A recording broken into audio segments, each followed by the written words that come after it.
Well, it's been 2.5 months since the new Congress convened, but despite controlling both houses of Congress and the presidency, Republicans have not accomplished much. No major bills passed. The only one even introduced, the proposed Obamacare replacement, could be in trouble, especially now the Congressional Budget Office estimated it would take away health insurance from 24 million people. That's the headline tomorrow. Is it right? Congressman Steve Scalise of Louisiana joins us now. He's the Republican Majority Whip. Congressman, thanks a lot for coming on. Great to be here, Tucker.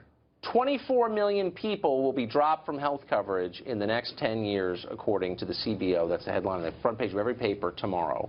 Is this the end of the... I mean, what does this mean? That sounds bad. Well, the problem is they got it wrong if you look at that headline. What CBO said is, if given the option, which in our bill we actually give people freedom. You don't have to get on Obamacare. You can get off of Obamacare. And what CBO is estimating is even with taxpayer subsidies, they think 14 million people just next year will get off of Obamacare if given the choice. Meaning they could still stay on it, but if they want to get off, they have the freedom to do it, and 14 million will. That's not lost coverage. That's not throwing anybody off. But CBO calls that lost coverage. To me, that means you just had the freedom to say, I don't want to be on Obamacare anymore, and I got to make that choice for my family. And now you have better options because there's going to be a competitive marketplace that we create where you can go buy whatever you want for your family at a lower cost. And CBO, most importantly, backs up the fact that when our plan is implemented, it will lower costs dramatically, double digits decrease in the cost of health care premiums for families. So when the CBO says there's going to be a massive decrease in the number of people covered, they mean by Obamacare, not covered by any insurance policy at all. That's correct, because what we're doing is getting rid of Obamacare and then letting families make the choice of what they want to do for their health care. They actually get to pick their own plan, which is the opposite of Obamacare. Obamacare said, no matter what you think and you want for your family, if you like what you have, you can keep it only if an unelected bureaucrat in Washington says this is a plan you can have. But we changed that. Well, here's what I don't get. So there's no mandate in this bill. Right. So you don't have to buy health insurance. We zero out the individual mandate and the employer mandate penalty, so that's all free. But you keep in the requirement that insurance companies cover people with pre-existing conditions. That's correct. Right, because it's popular. I don't see how those are sustainable together. So that means I don't have to buy health insurance, which I think is great, shouldn't have to, but it also means the healthcare insurers cannot turn me down if I show up to buy a policy. So why would I bother to buy insurance? Why wouldn't I just show up as soon as I get my diagnosis? Well, you would need to have continuous coverage, first of all. But the other thing is there are going to be real options for you. If you look at Obamacare, one of the things it's done, it's led to monopolies in about 1/3 of the marketplaces across the country.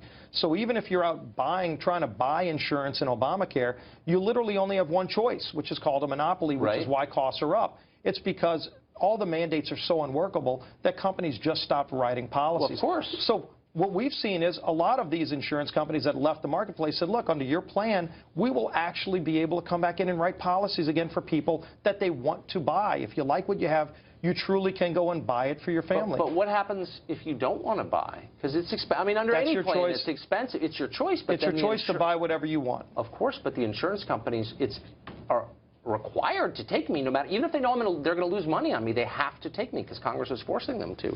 So why are they going to be sustainable? Well, it's not as simple as gaming the system, which you're seeing under Obamacare, where people literally can get out of the system for months, and then if they get sick, they can just jump right back in. That's not how it'll work. You know, you'll have to be in the system if you want to have a plan. But ultimately, you get to choose the plan. That's the most important thing. There are tax credits for people that are low-income, working people that can have the ability. Right now, you get a tax break if you get your insurance from your employer. About 61% of the people in this country get their health care from their employer. But what happens if your employer doesn't provide health care? What happens if you're a small business owner? We're, for the first time, actually giving the same tax break that employers get to families that can't get it through their employer. And so they can go and buy whatever they want for their family. And we bolster health savings accounts. One of the biggest success stories pre-Obamacare in health care was HSAs, health savings accounts, which actually lowered cost and gave people more options. Under Obamacare, they literally obliterated the HSA market. We're bringing that back so that families can actually go work through HSAs and get the ability to buy lower cost health care, what they want for their family. It's their choice, not a government bureaucrat in Washington. So we get a ton of email on this show, and 1 out of 3 is along these lines. Boy, I voted for Trump, I voted Republican, they control all the levers of power in D.C., and they haven't done anything. Got no major bills through. The president has 4 empty seats in the cabinet room today.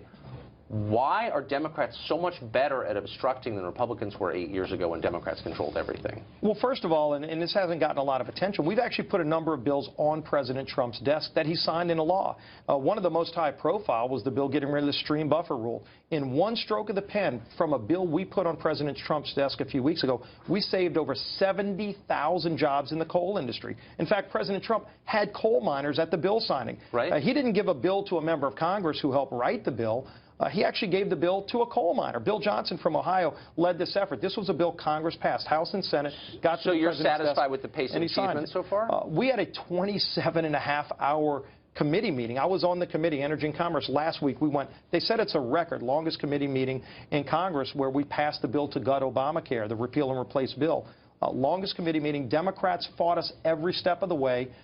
And it was a very unified vote. Every Republican voted for our bill. This is the repeal and replace bill. Every Democrat voted against it because they know our bill guts Obamacare and actually replaces it with reforms that put patients back in charge. So it showed you, when you really get down to the bottom of it, we've been working hard. The legislative process takes some time to do it, but we are getting a bill that's ready to go to the House floor in about a week, and then it's going to get to the president's desk ultimately, and President Trump wants to sign it because he's going to follow through on his promise.